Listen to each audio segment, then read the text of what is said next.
This is Theology Bits, a ministry of Central Lutheran Church, Eugene, Oregon. I'm Pastor Ben. This week, we are going to be looking in our series, The World of the New Testament, at rabbinic practices. And what I mean by this is, what was a normal rabbi doing in the first century when Jesus was alive? Because it contextualizes a lot of things.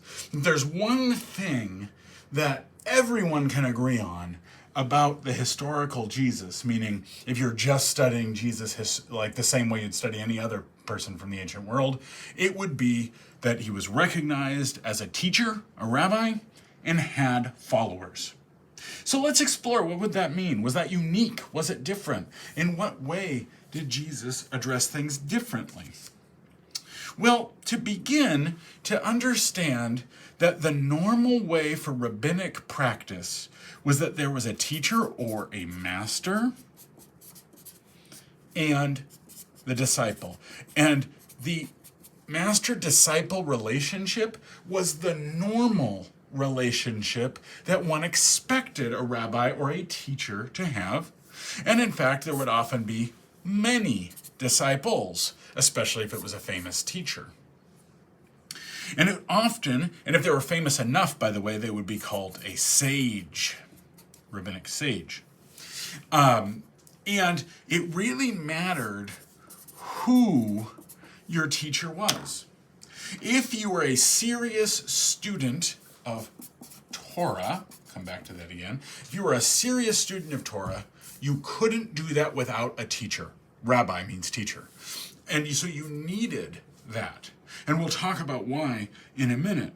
But to understand that the structure was about master-disciple, some were informal spaces of education, but most of the time that was not the case, and instead they were people at local synagogues. Synagogue just means gathering place, or gathering together, and wherein there would be someone who would teach them. And this was very different from, say, the scribes or someone who have some sort of different kind of training. But it was all about masters, disciples. Who was your teacher? And what they would be studying would be Torah. Torah was the focus. But to understand what Torah is, it's often translated as just law, which is really not very helpful. But to understand there was two versions of Torah, and Torah, probably better definition, by the way, is divine instruction, which includes a heck of a lot more than just laws. But they said there was two kinds of Torah. And this will be a little bit later than the time of Jesus, but they'll make this distinction, and you see it already. That is, there was the written Torah, which was what was received on Mount Sinai. You have the two tablets of the Ten Commandments. And then you have also the oral Torah. And I want to explain this a little bit, because the written Torah, we have that first 5 books of the Bible. However, they said there was more. God revealed more to Moses on Mount Sinai, Torah, of course, tied to Mount Sinai, than what was just written. And the reason they could say that is, well, there was the 10 Commandments. God etched that into stone, and then Moses came down and gave a lot more instruction. In fact, if you know the book of Exodus, chapter 20 is the 10 Commandments. And then Moses gives 5 chapters of what we call the Book of the Covenant of further instruction that wasn't written down. And so they say, well, that's not just that one case, but it was the case for all of it. That is, Torah is an expansive thing. That there was a lot more revealed there on Sinai, but Moses shares only as much as the community is ready to hear at this time. And so what do you have? That this expansiveness is, well, included then was things, the instruction, the community is ready to hear in the different contexts. We're in a new context. There's part of it being revealed to us now. And so this is what the oral Torah is. That which is passed on orally through the mouth to and not written in any book. And then how it is expanded upon. So it is both tradition, which it just means passed down. It is tradition, and it is interpretation and application. Probably most viewers of this video will look at interpretation and application and say, well, that's fundamentally different than saying it was there in the first place. But in rabbinics, that was not the case. The view was that, no, these new applications, if they are faithful to what Torah is, were there from the start, even though no one's ever said them before now. And so interpreting Torah was a fundamental component. Those of you who know the New Testament, Jesus goes up on a mountain and interprets Torah. You've heard that it was said, but I say to you. You've heard you said, he quotes Torah. I say to you, he applies it in a new way. And his argument is that's not him saying a new thing, it's what was there already. And so this is an expansive thing for a living people because Torah is a living thing. So a lot more going on, and a lot of this deals with later sources. There's a problem of sources from this time period that maybe we'll talk about in another video. But show some of the fundamental ideals, because this Torah is active and alive. If not, how would you call it the Word of God at all?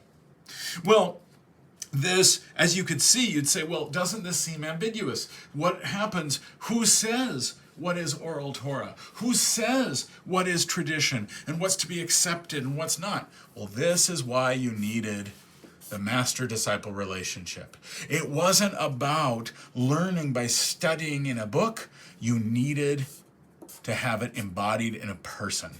And a trustworthy person, one whom you knew you could trust. And if you were a disciple, you had to make a serious commitment to this teacher, and that it would not come at once, but only over time. It was expected that this would be a long process, that you would be studying under this person or at their feet, and you would find out more and more. But it wasn't just about learning things about the Torah. Again, that could be learned from a book. But instead, it was about every aspect of life. And what I mean by that is not just life in the vague sense, but your life, the disciples' life. Every aspect of how you lived, breathed, and worked was part of Torah. And so what the disciples are looking for when they come to a master to learn is formation. That's what we would call it. Formation into what kind of person am I going to be as a follower of this master, as a serious student of Torah, as a faithful a figure before God. And they trusted the teachers, not just because they thought they were trustworthy, but also because it was tradition. Good oral Torah is to say, well, I say to you a new thing, but I'm going to dialogue with all the other rabbinic sages that have gone before me. Believe it or not, Jesus actually does that. He doesn't cite it in the way you might have expected when he's asked, what's the greatest commandment? Well, it's actually something Rabbi Hillel was asked when he said, how do you recite the whole Torah standing on one foot? And he said, love the Lord your God with all your heart, mind, and strength. Love your neighbor as yourself. Except that Hillel did it in the negative, which is to say, do not do to others what you would have not do to them. The same way Jesus says, do to others what you would have them do to you. And so you see Jesus even as himself within this tradition. But just the structure of how this looks, when you start looking at what the New Testament is doing, you start seeing it. And those masters, by the way, who did not have a school depended on private donation in order to survive, and they often were, in fact, itinerant, just the way Jesus is. So you see, Jesus fits into this model, but does it in very interesting ways. And it's a helpful way to look at it, to say, so how is Jesus interpreting Torah? And Jesus, in his time, the division between written and oral Torah is not so much the case, but you do see Jesus talking to those who really hold fast to tradition, whether or not he calls it Torah or not. That seems to be the case. This model was a model that people were familiar with, and that it was all about who you were. You were looking for teachers who were really going to lead you in the right direction. So this just provides a little background to some of the things we find in the New Testament. This has been Theology Bits. I'm Pastor Ben.